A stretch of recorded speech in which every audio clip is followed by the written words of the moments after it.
오늘 저는 여러분과 함께 예수님께 당하신 3대 고난이라는 제목으로 은혜의 말씀을 나누고자 합니다.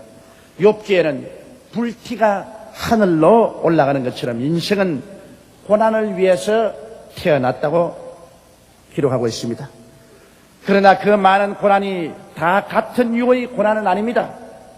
절대 다수의 고난은 인간의 범죄와 실수로 말미암아 다가온 고난인 것입니다. 그것은 자업자득의 고난으로 아담 하와 이후로 하나님을 반역하고 범죄하고 잘못을 저질러서 직접 간접으로 당하는 고난인 것입니다. 그러나 예수님이 당하신 고난은 결코 자업자득적인 고난이 아닙니다. 예수님께서는 당신이 고난 당하실 때 어떤 범죄나 잘못을 저질러서 그 결과로 고난당한 것은 전혀 없습니다. 그럼에도 불구하고 예수님은 극한적인 고난을 당하셨습니다. 예수님이 당하신 고난은 타락한 인류를 그 죄악과 저주와 사망에서 건지시려고 자원하셔서 당하신 대속적인 고난인 것입니다. 그것은 인간을 지극히 사랑하셔서 인간이 마땅히 당해야만 할 고난을 주님께서는 대신 짊으신 것입니다. 그 때문에 예수님의 고난은 용서와 구원과 치료와 축복의 샘을 터뜨린 견줄 데 없이 고귀한 고난이었습니다. 그런데 오늘 이 시간에 우리 주 예수께서 우리를 당하신 고난을 우리가 생각해 볼 때 예수님은 세 가지 부면에서 극한적인 고난을 당하신 것입니다. 우리는 예수 그리스도의 고난을 마음속에 깊이 생각해보고 이 고난 주간에 우리 마음속에 겸허하게 그리스도를 경배해야 되겠습니다. 첫째로 예수님께서 당하신 고난은 영적인 고난인 것입니다. 사람은 영과 마음과 육체로 되어 있는 예수님께서 당하신 영적 고난은 형언할 수가 없습니다. 성경은 말씀하기를 죄를 알지도 못하신 자로 우리를 대신하여 죄를 삼으셨다고 성경은 말하고 있는 것입니다. 여러분, 아담과 하와가 하나님 앞에 지은 죄악은 인류의 원죄인 것입니다. 그들이 하나님을 반역하고 죄를 지음으로 인류는 죽음을 당한 것입니다. 이 원죄에서 인간은 아무리 노력해도 해방 얻을 수가 없습니다. 원래 하나님께로부터 버림받은 원죄를 지은 인간이기 때문에 인간은 죄인이므로 자범죄를 많이 지었습니다.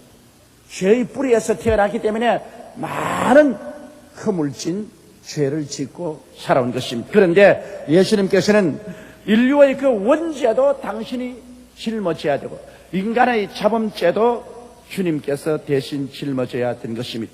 예수님께서 겟세마네 동산에서 기도할 때 하나님께서 예수님께 큰 대접을 보여주셨습니다. 그 속에는 인간이 버림받을 원죄와 인간이 각자 개인적으로 지은 수없는 자범죄가 가득히 담겨 있었습니다. 그리고 하나님께서 예수님께 말씀했습니다. 이 잔을 마셔라. 예수님은 죄를 알지도 못하고 죄를 지으신 적도 없기 때문에 영적으로 이 죄악을 바라보시고 너무 기가 막혀서 그는 움츠렸습니다. 그리고 하나님께 부르짖었습니다. 아버지여, 한 수만 있으면 이 잔을 내게서 옮기시옵소서. 그러나 하나님 아버지께서는 고개를 설레설레 했습니다.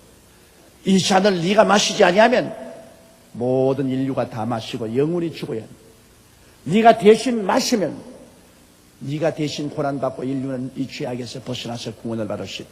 그러므로 네가 마시고 인류를 구원하든지 네가 이 잔을 거부하고 네가 살고 모든 인류를 죽이든지 둘 중에 하나를 하라. 예수님은 그러나 너무나 그 잔이 무섭고 징그러웠습니다. 그래서 주님께서는 한 번 그렇게 기도하고 두 번 또 엎드려서 주여 할 수만 있거든 이 잔을 내게서 옮기시옵소서 기도하고 세 번째 내가 마시지 아니하고 인류가 구원받을 수가 없으면 아버지 뜻대로 하시옵소서 하고 예수님께서는 그 잔을 마셨습니다. 그 원죄와 자범죄가 가득한 잔을 마시자 말자 그때부터 시작해서 주님과 하나님은 사이가 끊어졌습니다. 왜냐하면 죄악의 담이 하나님과 예수님 사이를 분리시킨 것입니다. 그때부터 영적인 극한의 고통이 시작된 것입니다. 하나님과 예수님은 창세 이후로 갈라진 적이 없습니다. 그러나 이제 죄악의 잔을 마시고 난 다음에 하나님과 예수님과 사이가 갈라졌으니 그가 당한 영적인 절망 상황과 고독이란 말로 다 할 수가 없은 것입니다. 그러므로 그의 마음의 영적인 괴로움이 형언할 수가 없었습니다. 벌써 그때부터 그는 영적인 지옥을 체험한 것입니다. 그러므로 우리 주 예수 그리스도의 당하신 그 영적인 깊은 고통은 우리가 지금 아무리 말을 해도 이해할 수가 없습니다. 그 고통의 높이와 깊이가 얼마였다는 것을 상상을 초월한 것입니다. 이러므로 겟세마네 동산에서 죄악의 잔을 마신 후 체포당하신 때부터 십자가에서 운명하실 때까지 그는 하나님께 버림을 당했습니다. 그 상황을 시편 22편 1절로 2절은 벌써 미리 보시고 이렇게 예언하고 있습니다. 내 하나님이여, 내 하나님이여, 어찌 나를 버리셨나이까? 어찌 나를 멀리하며 돕지 아니하옵시며 내 신음하는 소리를 듣지 아니하시나이까? 내 하나님이여, 내가 낮에도 부르짖고 밤에도 잠잠치 아니하오나 응답지 아니하시나이다. 하나님의 얼굴을 돌려버리십니다. 부르짖고 몸부림쳐도 하나님은 응답지 아니하십니다. 죄악이 예수 그리스도를 완전히 영적으로 풀어 잡아버리고 말았습니다. 지옥이 그 앞에 열렸습니다. 모든 악마들이 그를 향하여 몸부림치고 아우성치며 그를 짓밟았습니다. 예수님은 영적인 지극한 극한의 고통을 당하신 것입니다. 예수님께서 당하신 고통은 여러분 이 죄악의 잔을 마심으로 그의 생에 쓰게 되는 것입니다. 제가 이번 아프리카 선교 때 잠시 오전 중에 시간을 내어서 우리 교회가 개척을 한 마사이족 가운데 있는 교회를 방문했습니다. 마사이족은 아프리카 유목민족인데 그곳에 가서 이제 우리 교회에서 보낸 헌금을 통해서 지은 그 교회에 가보았는데 그 마사이족들이 사는 것은 너무나 기가 막힙니다. 그들은 보통 집에 살고 있는 게 아니라 소똥집에 살고 있습니다. 그들은 소를 길러서 살고 있는데 소똥을 취해가지고서 집을 짓습니다. 지붕부터 벽부터 방바닥까지 모두 다 소똥입니다. 사람이 사는 것이 소똥벌레같이 삽니다. 마당도 소똥이 가득 찹니다. 그 마사이족 우리 교회의 집사님 댁에 제가 전상 가서 신방을 가야 되는데 그 속에는 뭐 집사든 장로든 한 남자가 여자를 서희에서 6씩 거느리고 있습니다. 그런데 일부 닫혀져 있기 때문에 그 현실적으로 복음을 전도해서 현실을 구원하기 전에는 어찌할 도리가 없습니다. 그런데 그 집사님도 부인이 3사람이라 그런데 그 소똥집에 겨우 기어서 들어갑니다. 완전히 소똥집인데 막 소똥 냄새가 확 코를 찌르고 파리가 한두 마리 있는 게 아니라 새까맣습니다. 그냥 막 파리가 막 어린아이 눈에도 꽉 들어차고 입에도 꽉 붙고 막 소똥과 파리와 함께 삽니다. 그래서 그 속에 들어가서 기도를 간절히 해주고 나니까 그 손님이 왔다고 나가 대접을 하겠다고 나오는데 소똥이 잔뜩 묻은 손을 가지고서 소 피를 주연자에 부어가지고서 소 피에다가 소 젖을 그 소똥손으로 짠 젖을 섞어서 휘휘 저어가지고서 부글부글 끓여가지고서 내게 한 잔을 부어주는데 자 이걸 안 마시면 사랑이 없겠고 마시자니 산천 초목이 진동을 합니다. 같이 간 우리 장로님과 집사님들이 전부 내 얼굴만 쳐다봅니다. 그런데 그날 마사이족 집사님 댁에 모처럼 초청을 받아갔는데 그 소똥집에서라도 내가 목사님 마셔야죠. 그래서 내가 장로님들하고 같이 간 집사님들하고 참 맛있다고 다 마시자고 그러면서 제가 먼저 들어서 꿀꺽꿀꺽 마셨습니다. 한약 마시는 셈 치고 마시는데 아주 지혜로운 우리 장로님들은 옆에서 마시는 치하고 다 부어버렸습니다. 근데 나만 다 마셨지. 나는 또 집사님이 다 보고 있으니까 보는 앞에서 안 마실 수가 있나. 마시고 고맙다고 그러고. 그러고 나와가지고서 그때부터 배가 터는데 뭐 차를 타고 있는데 얼굴이 샛노랗게 되도록 배가 털고 얼마나 애를 먹은지 모릅니다. 설교할 때도 몸에 진땀이 파삭파삭 날도록 위장이 터는 겁니다. 그래도 하나님의 사업을 위해서는 별 도리 없이 그 소피에 우유를 섞어서 소똥으로 휘저어 놓은 그걸 마실 수밖에 없어요. 이 마사이족은 완전히 소와 함께 삽니다. 그러므로 소똥도 자기 것이고 소 고기도 뼈다귀도 가죽도 다 자기 것입니다. 하나도 버리지 않습니다. 그런데 완전히 살면 똥 속에 삽니다. 나는 소똥해도 그런 소똥 속에 사는 사람 처음 봤어요. 그래서 제가 그곳에 가서 하나님께 감사했습니다. 하나님, 정말로 우리는 얼마나 감사해야 될지 말로 다 할 수 없습니다. 마사이족에 태어나서 소똥 속에 살다가 소똥 속에 파묻히지 않게 된 것이 얼마나 감사한지 모르겠어요. 우리가 입이 12개가 있어도 불평할 수가 없습니다. 제가 그렇게 하나님께 기도한 적이 있습니다. 여러분, 이 세상에 마사이족이 마시는 그 잔도 마시기가 그렇게 역겹고 고통스러운데 예수님이 인간의 모든 죄악을 다 담은 그 잔을 마시고 영적으로 버림을 받는 것은 말로 다 할 수 없는 고통인 것을 우리가 기억할 수 있는 것입니다. 둘째로 예수님께서 당하신 고통은 심적인 고통도 극심했습니다. 왜냐하면 예수님이 가장 믿고 사랑했던 제자 가룟 유다에게 배신당한 것입니다. 여러분, 사람이 원수에게 배신당하는 거야 있을 수 있죠. 그러나 자기가 정말 사랑하고 돌봐준 제자가 배신을 할 때 그때의 고통은 말로 다 할 수 없습니다. 예수님은 12제자 중에 가룟 유다를 제일 사랑했습니다. 제일 총명하고 똑똑한 사람이었습니다. 그래서 예수님은 돈꾀를 가룟 유다에게 맡겼습니다. 사람이 돈꾀를 맡길 때는 어지간히 믿지 않으면 안 합니다. 그런데 가룟 유다에게 돈꾀를 맡겼죠. 그처럼 예수님이 총망을 하고 사랑을 하고 신뢰를 한 가룟 유다가 예수 그리스도를 팔아먹었습니다. 그것도 은전 30냥에 그리스도를 팔았습니다. 이러므로 가룟 유다에게 배신을 당하고 나니 그 마음속에 다가온 고통은 말로 다 할 수가 없습니다. 배신 당해보지 않은 사람은 배신 당함으로 말미암아 다가오는 마음의 고통을 증언할 수 없습니다. 저도 짧은 세월이지만은 많은 제자를 양성했고 많은 제자를 내보냈지만은 가끔 제 아들에게 배신당한 경험이 있는데 한 번은 심히 배신당하고 난 다음 아침에 일어나니까 심장이 설려고 합니다. 숨이 탁 막히고 심장이 가슴 속에서 설려고 합니다. 이젠 죽는구나. 하나님 아버지 나를 살려주시옵소서. 제가 그렇게 기도한 적이 있습니다.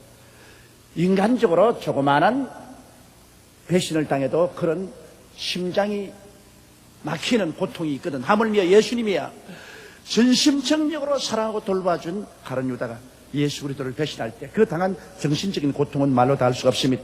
그뿐 아니라 예수님께서 겟세마네 동산에서 체포당하실 때 절대로 주님과 함께 감옥에도 가고 죽는데도 함께 가 있던 제 아들이 하나도 낭금이 없이 그러만 날 살리라 다 달아나 버렸습니다. 예수님이 잡힐 때 다 달아났어요. 친구가 언제가 친구입니까? 고통당하고 괴로울 때 남아있어 주는 것이 친구지 좋을 때 친구야 누가 못 됩니까? 예수님이 극한의 고통당할 때 제 아들이 다 버리고 달아났습니다. 그러고 난 다음에 예수님께서 끌려가서 대제사장 가야바와 안나서의 뜰에서 밤새도록 고통을 당했습니다. 주먹으로 얻어맞아서 얼굴이 너무 부어 눈이 붙어버렸습니다. 수염을 뽑아서 생살이 떨어져 나왔습니다. 얼굴이 피투성이가 됐어요. 그리고 침을 뱉어서 온 얼굴과 몸에 침투성입니다. 이와 같은 고통당할 때 베드로가 와 있다가 예수님 보는 앞에서 더 앞에서 예수님을 모른다고 3번이나 부인을 하는데 마지막에는 저주를 하고 맹세하여 가로되 내가 저를 도무지 알지 못하노라 했습니다. 여러분 그 말을 때 예수 그리스도의 충격은 어떻게 했습니까? 유다에게 이미 배신당한다가 가장 수혜자인 베드로에게까지 저주하고 맹세하면서 예수님을 모른다고 할 때 그리스도의 고통은 말로 다 할 수 없습니다. 거기에다가 예수님께서 십자가를 걸머지고 겟세마네 동산을 향해서 걸어갈 때 그렇게 평소에 사랑을 받고 병 고쳐주고 은혜를 베풀어준 군중이 돌아서서 그에게 원수를 갚습니다. 은혜를 원수로 갚습니다. 저를 십자가에 못 박으셔서 저를 십자가에 못 박으셔서 은혜를 원수로 갚는 것 이것보다 여러분 처참한 것이 어디 있습니까? 그러나 사람들은 오늘날도 그렇습니다. 아무 은혜도 안 베풀면 원수도 갚지 않습니다. 대개 은혜를 많이 베푼 사람이 은혜를 받지 않았다고 생각하려고, 마음의 부담을 없애려고 은혜를 원수로 갚습니다. 그렇게 예수님이 사랑을 베풀어준 군중이 돌이켜서 그리스도에게 그 은혜를 원수로 갚을 때 예수 그리스도의 고통이 얼마나 마음이 괴로웠겠습니까? 십자가 못 박여서 그는 높이 달렸을 때 위로는 하나님께로부터 영적으로 버림받고 아래로는 모든 제자들에게 버림받고 사람들에게 버림받은, 인간이 버림받은 고독이라는 것이 굉장히 무섭습니다. 사람이 나이를 먹어 괴로운 것은 왜냐하면 나이를 먹었을 때 사회에서 이제는 소외당하고 모든 젊은 사람에게 소외당하고 외로워지는 것, 이것이 굉장히 무서운 것입니다. 인간이라는 것은 사회적인 존재이기 때문에 외롭고 고독하고 버림당한다는 것, 이것이 얼마나 무서운지 모릅니다. 예수님은 철저히 버림을 당했습니다. 하나님이여 하나님이여 어찌하여 나를 버리셨나요? 영적으로 이미 버림받은 그리스도가 정신적으로 완전히 제자들에게 버림을 당해서 십자가에 못 박혔습니다. 나는 거기에서 우리 여성들에 대해서 높이 평가합니다. 남자들은 다 예수를 버렸는데 예수님의 여자들은 끝까지 십자가 밑에 남아서 그리스도가 운명하는 것을 통구하고 울면서 바라보았습니다. 아마 그래서 오늘날 주님께서 그걸 갚아주신다고 천당 가는 후보들을, 여성들을 많이 부른 것 같습니다. 교회 가면 남자들보다는 여자들이 많이 구원을 받습니다. 주님께서는 여자들이 충성스럽게 끝까지 주님을 따르고 그 마지막 고통의 순간까지라도 그를 버리지 않고 붙들어준 그것을 잊지 않고 계시는 줄로 그렇게 생각하고 있습니다. 이래서 예수님은 정신적으로 한없는 고통과 고독을 뼛속까지 체험했습니다. 사랑하는 자들에게 다 배신당하는 그 괴로움을 겪으십니다. 셋째 번에 예수님이 당하신 고난은 또 육체적인 고난인 것입니다. 목요일 밤새도록 겟세마네 동산에서 가야바의 뜰에서 신문 바르며 매를 받고 고통을 당했습니다. 목요일 날 밤중에 겟세마네 동산에서 잡힌 그는 인정사정 없이 끌려서 안나서와 가야바의 뜰에서 그런 신문을 받았습니다. 그 하숙들이 와서 예수 그리스도를 주먹으로 치고 발로 차고 수염을 뜯고 침을 베었고 하나님의 아들로서 당한 모욕을 한번 생각해 보십시오. 그가 하늘과 땅을 지으신 하나님이십니다. 만물이 그로 말미암아 지은 바 되었으니 지은 것이 하나도 그가 없이는 된 것이 없다고 성경은 말하고 있는 거죠. 그 만왕의 왕 만주의 주가 육을 쓰고 인간을 구원하기 위해서 오니 인간들이 이 하나님을 알아보지 못하고 처참하게 그를 취급한 것입니다. 그래서 예수 그리스도는 이미 밤새도록 고난방에 시장도 하시고 온몸이 매를 맞아 욱신거리고 아팠었습니다. 그런데 금요일 새벽에 빌라도의 뜰에서 또 빌라도 앞에서 신문을 당하고 그리고 사형 언도를 받고 난 다음에는 군인들에게 끌려가서 군인들이 그에게 홍포를 입히고 머리에 가시 면류관을 씌우고 그러고 난 다음에 채찍으로 때렸습니다. 밤새도록 한숨도 못 자고 아무것도 잡수지 못하고 그리고 수없이 시달린 예수님을 또 나무에 묶어놓고 전통적으로 40에 하나 감한 매를 때립니다. 그 당시에 로마 군인들이 쓰던 채찍은 5가지가 있는데 가지마다 끝에 쇠고랑이 붙었습니다. 한 번 때리면 5가지가 몸을 파고 들어가면 땡겨버리면 덩어리가 줄자리가 파헤쳐집니다. 이것을 40에 하나 감한 39차례 때렸어요. 예수님의 덩어리가 다 찢어지고 피가 강물처럼 흘러내렸습니다. 성경은 말씀하기를 제가 채찍에 맞음으로 너희가 나음을 입었다고 말씀하라고 있는 것입니다. 이 말할 수 없는 고통을 당할 때 주님은 그 당한 채찍의 고통을 우리의 병을 갚는 대가로 삼으신 것입니다.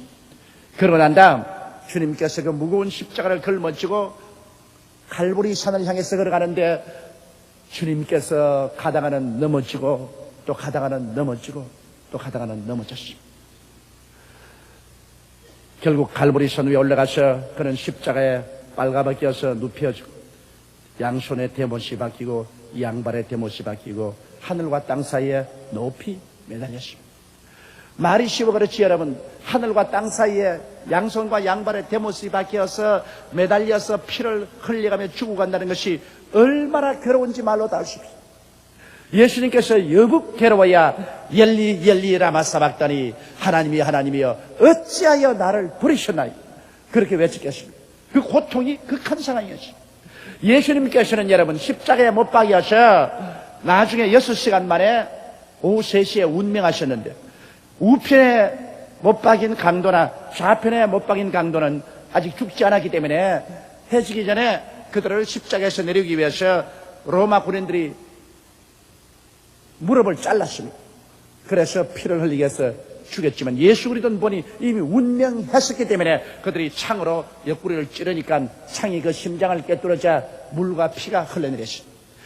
예수 그리스도의 죽으심은 여러분 보통 인간적인 죽음이 아니었습니다.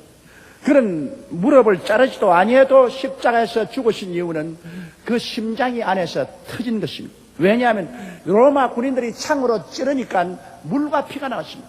심장에서 이미 터져서 심낭에 피가 잠겼기 때문에 물과 피가 분리되어서 창이 그 심낭을 찌을 때 물이 흐르고 피가 흘렀습니다. 예수님께서는 영적인 그 버림받은 고통의 극한 상황, 정신적인 배반당한 그 괴로움, 그 슬픔, 그 고독, 그리고 육체의 괴로움, 이것이 뒤범벅이 되어서 도저히 그가 감당할 수가 없었습니다.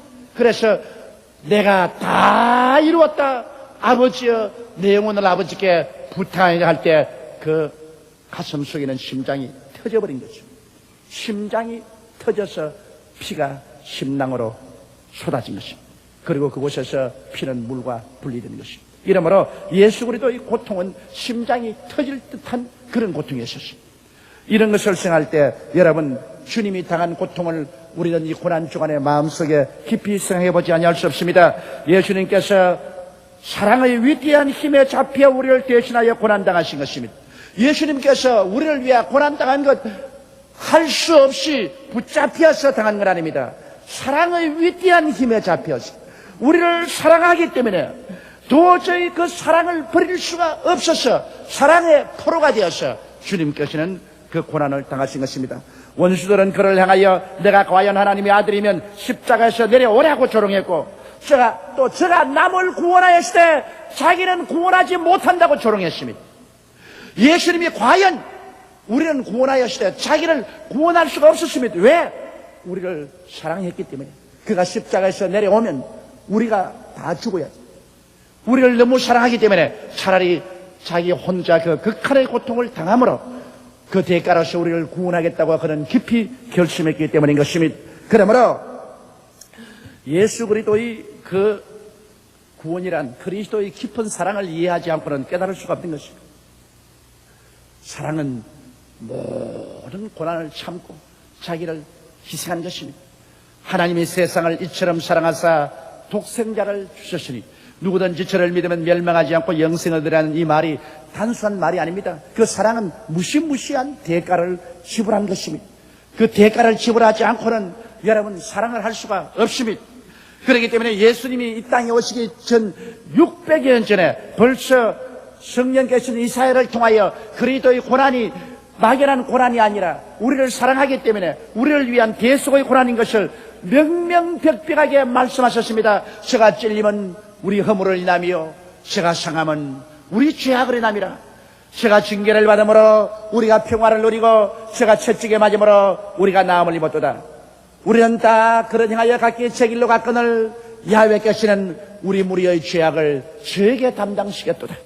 그리스도의 고난은 완전히 우리 때문에 당한 고난인 것입니다. 저는 요번에 아프리카를 가면서 느낀 점이 있었습니다. 가도 끝이 없습니다. 여기에서 비행기를 타고 파리에 가서 파리에서 또 비행기를 갈아타고 저 남아 연방공화국까지 내려가는데 가도 끝이 없습니다. 나중에는 몸부림이 나고 온몸이 쑤시고 괴롭습니다. 그래서 제가 저 마음속에 물었습니다. 하나님, 나같이 팔자 좋은 사람이 왜 사서 고생을 합니까? 한국에 있으면 세계 최대의 교회를 목회하고 있지 내가 먹을 것이 없나, 입을 것이 없나, 잠잘 곳이 없나, 환영받을 곳이 없나, 뭐 때문에 내가 이 고생을 하고 옵니까? 그 마음에 회의가 들어왔어요. 그 다음 가니까 모처럼 왔다고 하루에 4번씩 설교를 하도록 스케줄을 짜놨습니다. 이게 뭐 사람 죽이는 겁니다. 아침부터 저녁까지 4번씩 설교를 하는데 내가 못하겠다 그러니까 여기 사람들에게 이미 4번씩 설교한다고 해서 돈을 다 받고 이미 입회금을 다 받았으니 목사님이 안 세면 우리는 맞아 죽습니다 그럽니다. 그래서 제가 그렇게 설교를 하고 호텔에 들어와서 녹초가 되어서 잠이 들면서 하나님 다시는 안 올래요. 다시는 이 짓 안 할래요. 이제 나이 60이 다 돼가 내가 이제 못 견디겠어요. 그럴 때 내 마음속에 늘 들려오는 이 그리스도의 음성인 것입니다.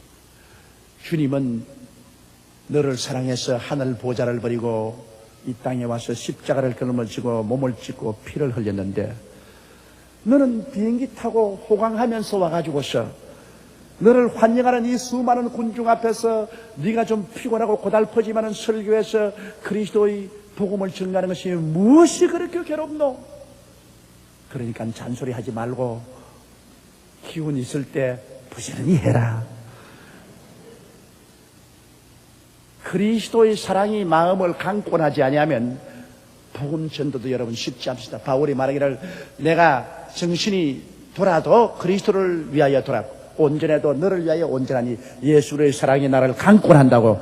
우리 인간도 그리스도의 사랑이 마음속에 있어 강권하면 여러 가지 고난을 감내할 수 있는데 예수님이야말로 여러분 우리를 정말 사랑했기 때문에 여러분과 내 한 사람 한 사람의 영혼을 너무나 사랑하시기 때문에 우리가 죽을 자리에 주님이 차원에서 들어가서 십자가를 짊어지고 영적인 정신적인 육체적인 극한의 고통을 당하시고 몸을 찢고 피를 흘리심으로 우리를 구원하여 주신 것입니다. 얼마나 아팠을까. 못 박힌 그 손과 발, 죄 없이 십자가에 매달리신 예수님. 하늘도 땅도 울고 산천초목이 다 울었습니다. 해조차 빛을 잃고 비치지 않았습니다. 이런 고난을 통해서 우리에게 영원한 속죄를 이루고 영원한 의로움을 선물로 주시고 끝없는 구원을 주시고 하늘의 영광을 값없이 허락하여 주신 것입니다. 이제 주님은 고난 받으신 그 결과로 못 박힌 손을 활짝 내미시고 수고하고 무거운 짐진 자들은 다 내게로 오라. 내가 너를 쉬게 해주겠다고 말씀하는 것입니다.